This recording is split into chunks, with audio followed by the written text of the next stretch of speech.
Olá, amigos do Neuro Rádio em Pauta, tudo bem? Hoje tem uma participação mais que especial aqui no canal. É o Danilo Araújo, médico radiologista, residente comigo lá na Universidade Federal Fluminense, aqui do Rio de Janeiro.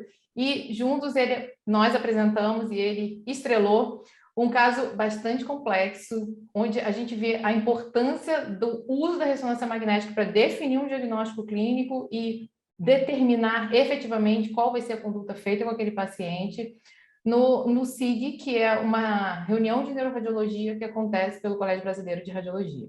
Então, o caso está bem interessante, mostra imagens bem clássicas de uma doença e bem pouco clássicas da mesma doença, e, portanto, a gente tem que ver.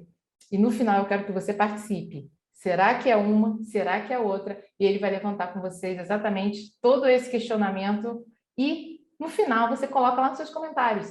É isso. É aquilo? Muito legal? Pouco legal? Viu um caso parecido? Conta pra gente a sua experiência. E antes da gente começar, você já se inscreve aqui no canal e já deixa sua curtida no vídeo, e eu estou te esperando lá no final.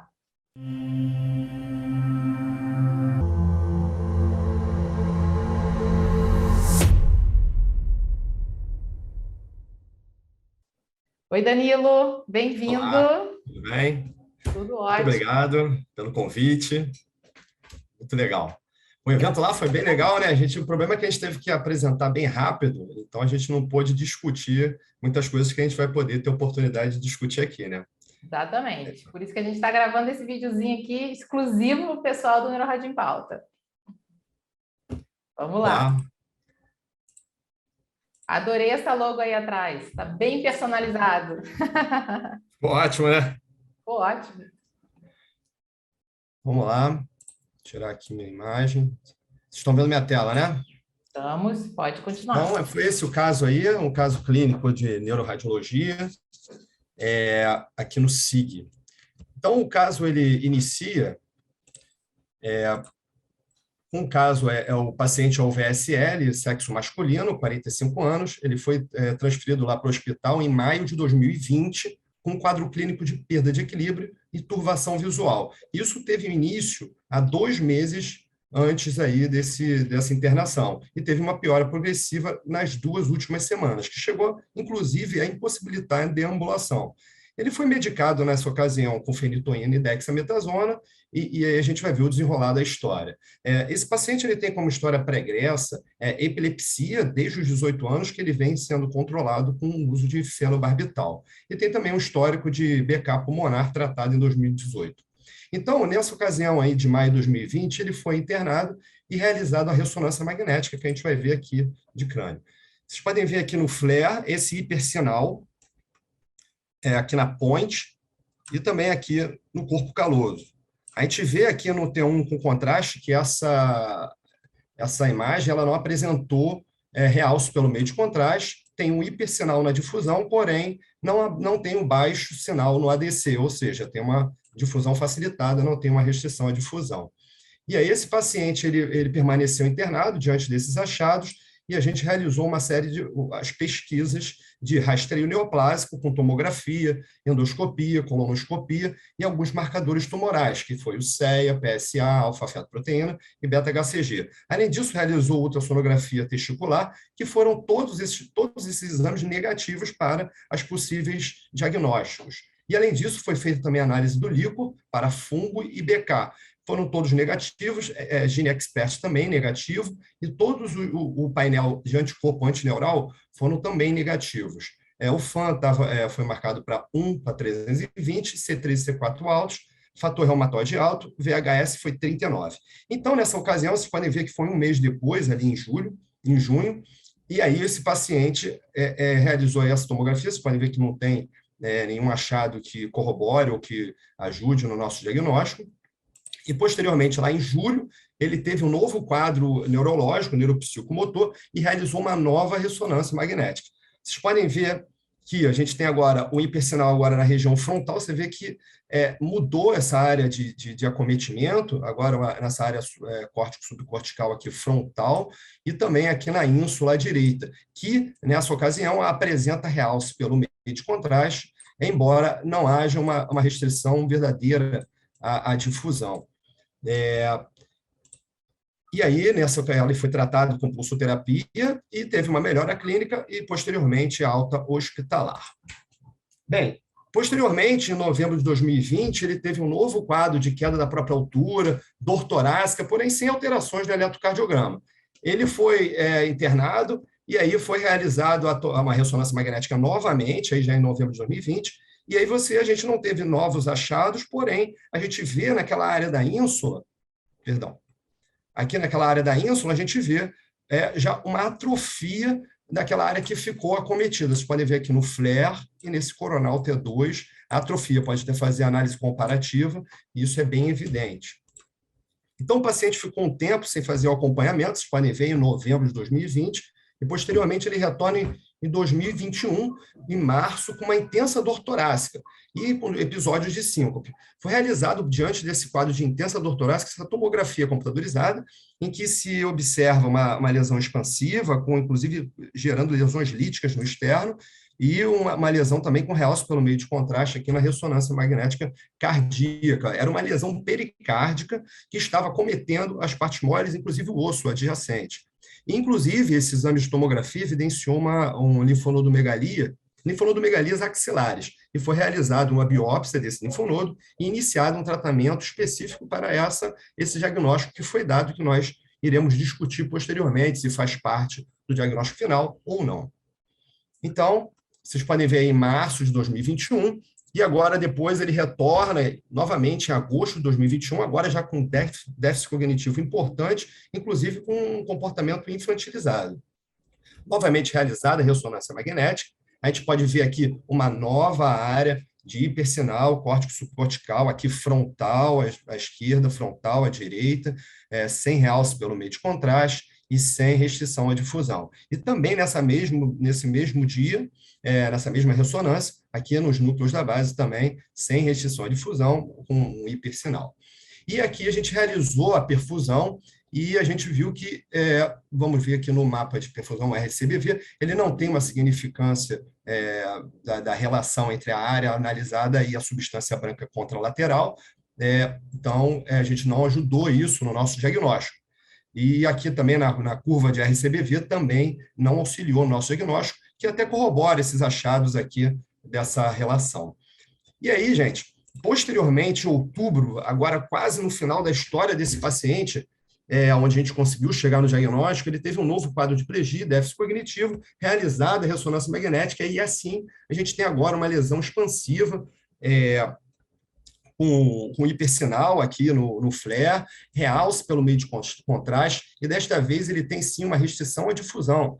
Vocês podem ver que tem um hipersinal na difusão e um baixo sinal no ADC, configurando uma restrição verdadeira de difusão. E aqui no SWI, eu vou até dar um zoom aqui na lesão para vocês poderem evidenciar esses focos de baixo sinal, que inclusive esses focos, eu não pude mostrar isso nessa dinâmica do exame, esses focos de baixo sinal, na verdade, eles se continuavam, que davam um aspecto de fulvoides vasculares. Aqui, a espectroscopia, a gente tem um NA um pouco baixo e a colina normal, e foi novamente realizada a perfusão, aqui em cima da lesão, o 1 aqui roxinho, e o verde na substância branca contralateral, e aí a gente tem uma significância de 1,4 em relação a essa área, o que significa que tem um aumento aí da perfusão, um aumento no aporte sanguíneo. E quando a gente vê aqui a curva relacionada a essa área de captação, a gente vê que a integral referente à área dessa curva, ela é bem maior do que a área contralateral aqui em verde. E isso demonstra que ele tem realmente uma perfusão bem aumentada. E outra coisa também que fala a favor do nosso diagnóstico é o fato dessa curva ela retornar um pouco acima da linha de base.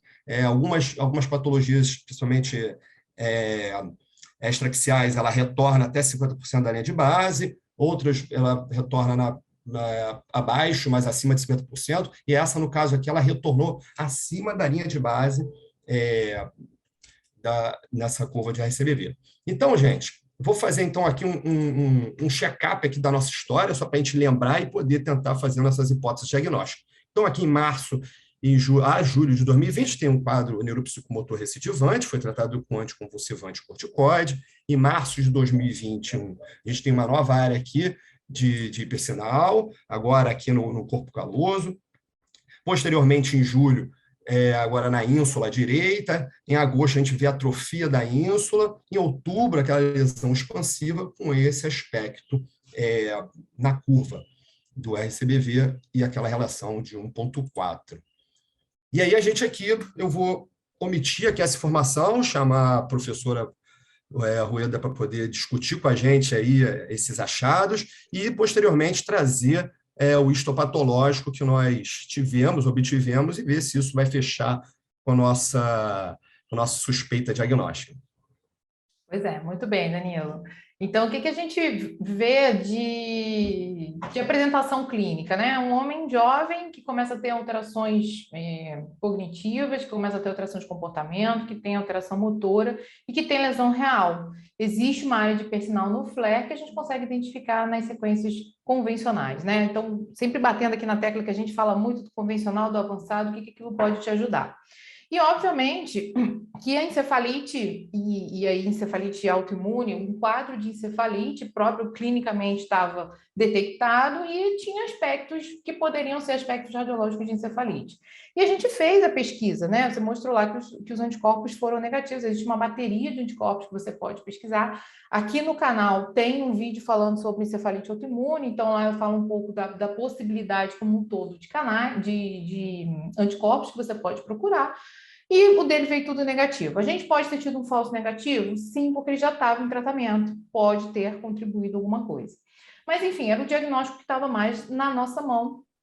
E aí a importância da gente usar esses padrões de sequência avançada, como o Danilo falou, para tentar definir o outro grande diagnóstico diferencial do caso, que era o linfoma. A gente sempre tem que pensar no linfoma, nesse tipo de alteração infiltrativa córtico-subcortical. Por que não pensar num glioma nesse caso, por exemplo? Foi um início muito súbito. Sempre pode ser? Sempre pode ser, mas era uma lesão muito difusa. Normalmente, quando a gente vê lesões muito difusas e infiltrativas, elas vão ter restrição de difusão, elas vão ter hiperperfusão, porque elas têm um componente mais, uma gradação mais alta dentro dos gliomas. Que aí era o que a gente chamava antigamente, né, de gliomatose cérebro. Hoje esse termo não é mais usado, mas era um conceito que a gente tinha há pouco tempo de análise radiológica.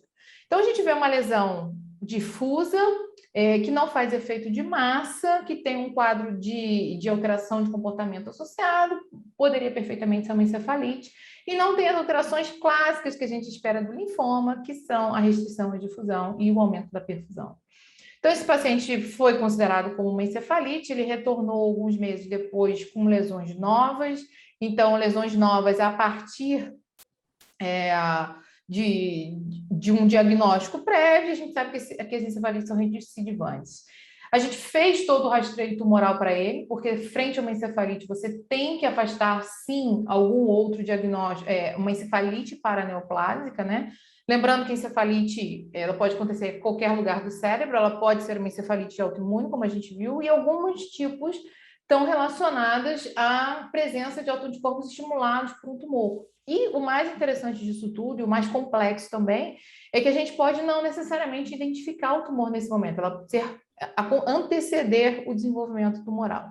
Então, isso acontece com linfoma, com germinomas, com uma lista, tumor de pulmão, uma lista de alguns tumores mais clássicos para dar esse tipo de alteração, que na nossa busca, tanto radiológica de tórax, abdômen e pélvico, não apareceu nada. Na verdade, ele teve essa oscilação neurológica esse tempo todo, e o quadro do linfoma realmente a gente só pôde diagnosticar esse ano, né? Porque apareceu aquela lesão, como o Danilo mostrou, no pericárdio, levando a uma lesão lítica de externo, e aí sim linfonodos que a gente pôde biopsiar, porque realmente apareceram. No nosso exame de entrada lá, eles não existiam. Então, sempre vai ficar aquela questão. É uma encefalite relacionada a um quadro de linfoma, era uma encefalite paraneoplásica, ou já era um linfoma desde o início. E com esse diagnóstico do linfoma de células B, a gente continuou essa busca de tentar fazer esse diagnóstico cerebral, porque é importante, isso define a mudança terapêutica, então é importante ele não fazer só uma quimioterapia sistêmica, uma quimioterapia que use medicações com entrada intratecal, isso muda realmente o prognóstico dele. E, na verdade, teve uma grande virada de chave nesse exame de outubro, onde a gente vê que a lesão mudou completamente de comportamento. E aí sim adquiriu um comportamento típico de linfoma, mais nodular, com restrição à difusão, com aqueles vasinhos passando de permeio, com a perfusão aumentada. Ah, Fernanda, mas não é uma perfusão como eu estou acostumada a ver do glioblastoma. Não, não é o que a gente espera. A perfusão do linfoma é exatamente isso, uma perfusão discretamente elevada em relação ao outro lado. É aquela perfusão que eu costumo chamar que é uma perfusão verde, como a gente viu no mapa de CBV, como o Danilo mostrou. E qual é o interesse da gente fazer essa relação de 1,4 em relação da lesão para o outro lado? Porque a gente ouve muito a questão do 1,75, que foi definido para glioma, por uma correlação de ser um glioma de mais alto ou de mais baixo grau, e com isso relação a prognóstico, mas a gente não pode ficar com esse número na cabeça achando que só tem perfusão elevada se é 1,75, né? Então, é uma perfusão elevada, discreta, menos elevada do que a gente espera para um glioma de alto grau, o que é o que a gente vê realmente no linfoma. E aí ele pôde ser biopsiado agora, em novembro, e a biópsia cerebral saiu realmente como linfoma também do sistema nervoso central. A grande dúvida e o Danilo vai falar um pouquinho para a gente agora o que aconteceu, o que a literatura ajuda nisso. E depois eu vou querer saber o seu comentário lá no fim do vídeo. A gente teve uma encefalite autoimune paraneoplásica, que a gente não conseguiu pegar o anticorpo, porque, na verdade, os painéis medem um número X, e a gente sabe que cada dia se descobre um anticorpo novo, pode ser que ele tenha tido algum que não foi medido, e, enfim, uma limitação de método, ou aquilo ali, desde o início, era um linfoma. Só que a gente não tinha substrato por imagem para falar, olha, eu acho que é um linfoma, faz a biópsia e vamos diagnosticar e tratar. A gente buscou tumores, mas o aspecto radiológico não era de um tumor com aspecto infiltrativo do sistema nervoso central. Então, fica essa dúvida. E, segundo, se aquilo ali era um linfoma que começou no sistema nervoso central lá na primeira ressonância de março de 2020, ele tem a capacidade de dar lesão extra cerebral depois disso? Não é o que a gente vê habitualmente. Normalmente, o linfoma do sistema nervoso central é uma lesão isolada, própria do sistema nervoso central. Não é uma lesão que começa ali e depois, entre aspas, dissemina, ou da metástase, enfim, uma disseminação extra-axial, vamos dizer, ou extra-sistema nervoso central, né? Então, a gente vê o contrário, que é o que pode ter acontecido, mas a gente vê muito pouco ou não vê, e aí eu quero saber a experiência de vocês, se vocês já viram algum caso, realmente de você procurar em todos os lugares que a gente procurou e não achou, e ele está lá no cérebro e depois fazer a disseminação. Danilo, conta para a gente um pouquinho o que a literatura fala aí dos artigos que você viu. Primeiramente, né, a gente falar um pouco aí da história que a gente estava até conversando. A suspeita inicialmente era de encefalite autoimune, né? E aí ficou essa briga, né? Porque ficava essa lesão que tinha o hipersinal ali que ficava meio que migratório, um quadro clínico que melhorava com corticoide, enfim. E aí ficaram com esse diagnóstico. Agora, posteriormente, quando apareceu essa lesão expansiva ali, com uma restrição à difusão, ele ficou um pouco mais claro, né, que até por conta das características do linfoma, né, que são pequenas células com alta relação do núcleo com o citoplasma, e por isso tem essa restrição à difusão. A perfusão também, como a professora falou, não teve um chamado com muita atenção, embora o linfoma possa ter, né, esse aumento da perfusão, e esse aspecto nodular dessa última lesão foi bem característico. Mas lembrando que o linfoma ele pode ser infiltrativo, e lembrar que quando ele tem lesão primária no sistema nervoso central, ele costuma ser essa lesão, né? E ele primariamente do cérebro. Isso foi muito difícil para a gente conseguir identificar na literatura o linfoma primário do sistema nervoso central com uma disseminação sistêmica. Inclusive, a gente está à procura desse artigo que, atualmente, né, possa ser o nosso principal diagnóstico da história desse doente, no linfoma primário com uma disseminação. Porque, normalmente, quando você tem um linfoma sistêmico com uma disseminação para o sistema nervoso central, normalmente ele acaba afetando outros locais que não aí o parênquima cerebral. Ele acaba afetando normalmente o osso, a meninge, e aí isso não foi o que aconteceu no nosso doente.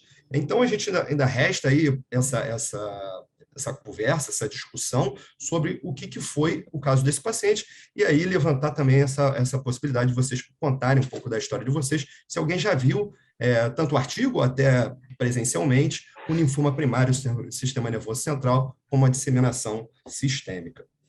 É isso então, professora, muito bom. Esse caso foi emblemático e ainda a gente segue em discussão sobre ele. Exatamente. E eu acho que vale para tirar o compartilhamento para a gente ficar grande aqui para todo mundo ver a gente melhor.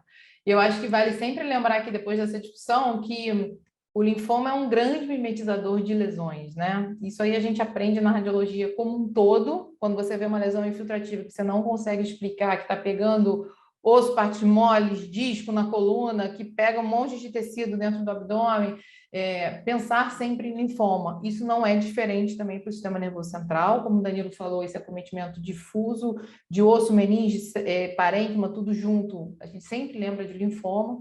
O linfoma primário, um comportamento diferente, né? Que ele tem aquela origem realmente mais cerebral e fica localizado ali. E nesses casos em que o paciente vai e volta, enfim, vai tendo outras manifestações sistêmicas, sempre o linfoma é uma boa pedida. Na radiologia, a gente conhece o linfoma como ninguém, né? Ele acaba sempre entrando como última hipótese diagnóstica, pode ser, pode ser. E aí só sai na agulha mesmo, como saiu nesse paciente, e fica o questionamento. Foi encefalite? Foi linfoma desde o início? Foi um linfoma primário que deu disseminação posterior? Era um linfoma que estava em algum lugar e aquilo ali no cérebro é o que deu o sintoma primeiro? Então, assim, vários questionamentos. Uma possibilidade legal era ter feito o assintílo com o FDG, né? Que a gente pode tentar identificar isso esse não é tão fácil a gente conseguir, né?